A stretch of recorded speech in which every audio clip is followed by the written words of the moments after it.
तो क्या अंसारी परिवार के गढ़ से चुनाव लड़ेंगे ब्रजेश सिंह?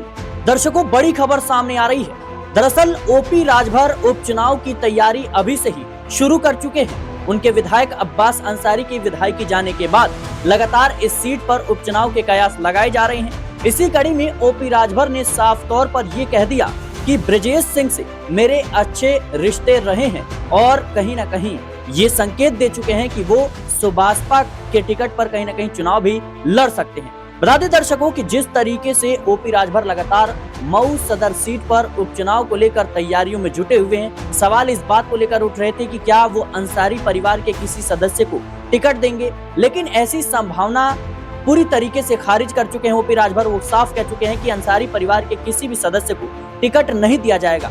लेकिन बड़ा सवाल यह है कि 27 सालों से इस सीट पर अंसारी परिवार का दबदबा रहा है, लेकिन ओपी राजभर क्या ब्रजेश सिंह को टिकट देकर इस चुनाव को कहीं ना कहीं और भी ज्यादा रोमांचक बनाने की तैयारी कर रहे हैं? ब्रजेश सिंह वैसे भी बाहुबली नेता माने जाते हैं और कहीं ना कहीं इस सीट पर जिस तरीके से मुख्तार अंसारी का एक दबदबा देखने को मिलता है, उससे कहीं ना कहीं देखा जाए तो ब्रजेश सिंह के चुनाव में उतरने से ये काफी ज्यादा कह सकते हैं कि चुनाव रोमांचक हो सकता है। मेरे साथ दीपक जी मौजूद हैं। दीपक जी, ओपी राजभर लगातार भारतीय जनता पार्टी से भी किनारा कर रहे हैं खुद को और लगातार कह रहे हैं कि इस सीट पर मेरी ही पार्टी से प्रत्याशी चुनाव लड़ेगा, लेकिन ब्रजेश सिंह से अपने रिश्ते को लेकर चर्चा करना ऐसे समय पर क्या संकेत मिलता है? देखिए, ओपी राजभर का पहली बार ऐसा कोई कदम नहीं है। इससे पहले हम घोषी सीट पर दारा सिंह चौहान को लेकर ऐसी स्थिति देख चुके हैं। दारा सिंह चौहान जो पहले भाजपा में थे, फिर भाजपा छोड़कर सपा में आए, लगा सरकार बनेगी, फिर सपा से जीते, फिर सपा छोड़कर भाजपा में गए और जब भाजपा में दोबारा गए तो उनके साथ राजभर भी गए थे। भले ही वो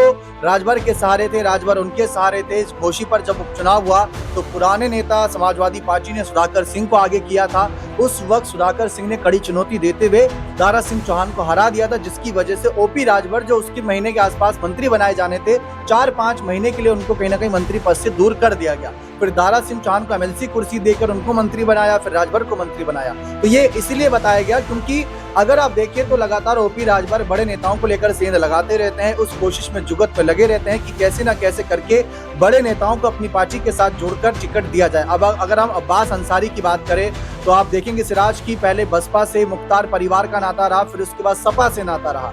लेकिन अगर अब्बास की चर्चा करते तो किस सीट से और किस पार्टी के सिंबल से लड़े? साफ सी बात है, वो सुभाषपा के सिंबल से लड़े।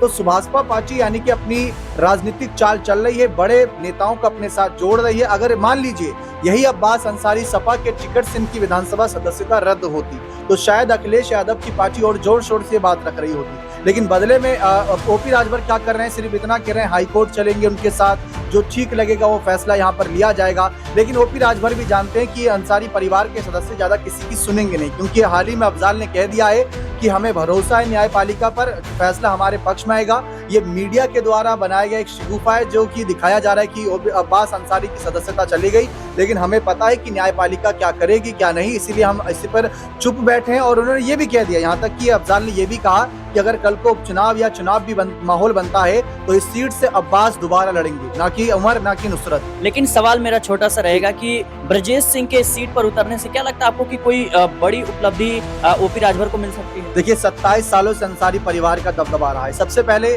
ब्रजेश सिंह उतरते हैं वो एक अलग बात है, लेकिन ब्रजेश सिंह के खिलाफ कौन उतरेगा वो एक जानना जरूरी है। ब्रजेश सिंह की अगर मैं बात करूं तो पिछली बार करीब 38,000 वोटों से पीछे रह गए। 8,000 18,000 वोट होता तो समझ में भी आता। 38,000 विधानसभा सीट के नजरिए से काफी बड़ा डिफरेंस होता है। इसको कम करने के लिए काफी वक्त लग सकता है, लेकिन फिलहाल अब्बास अंसारी पर जिस तरीके से कहीं ना कहीं सजा सुनाई गई थी, उसको लेकर भी जिस तरीके से अखिलेश ने सवाल खड़े किए, वो सहानुभूतिक वोट बैंक और ज्यादा अंसारी परिवार के पक्ष में बना रहा है। और खासकर मुख्तार के जेल में निधन के बाद तो और ज्यादा सहानुभूति बना दी। तो ऐसे में चाहे ब्रजेश सिंह हो चाहे ओपी राजभर के बड़े बेटे अरविंद राजभर इस सीट से उतरे, चुनौती हर किसी के लिए। बिल्कुल दर्शकों, चुनौती हर किसी के लिए, क्योंकि ओपी राजभर लगातार इस सीट पर अपनी दावेदारी पेश कर रहे हैं। लेकिन भारतीय जनता पार्टी का भी कहना है कि इस सीट पर हम लंबे समय से मेहनत कर रहे हैं। वो बात अलग है कि सफलता 27 सालों से मिली नहीं, लेकिन अब ऐसा मौका है कि अब्बास अंसारी की विधायकी चली गई, इस कारण उपचुनाव के कहीं ना कहीं कयास लगाए जा रहे हैं। और इसी कड़ी में ओपी राजभर ने जिस तरीके से कहा कि ब्रजेश सिंह से मेरे पुराने रिश्ते रहे हैं और अच्छे रिश्ते रहे हैं, ये कहीं ना कहीं भारतीय जनता पार्टी के लिए अच्छे संकेत नहीं है। फिलहाल के लिए इस रिपोर्ट में इतना ही। देश और दुनिया की तमाम खबरों के लिए बने रहे नेक्स्ट 9 न्यूज के साथ।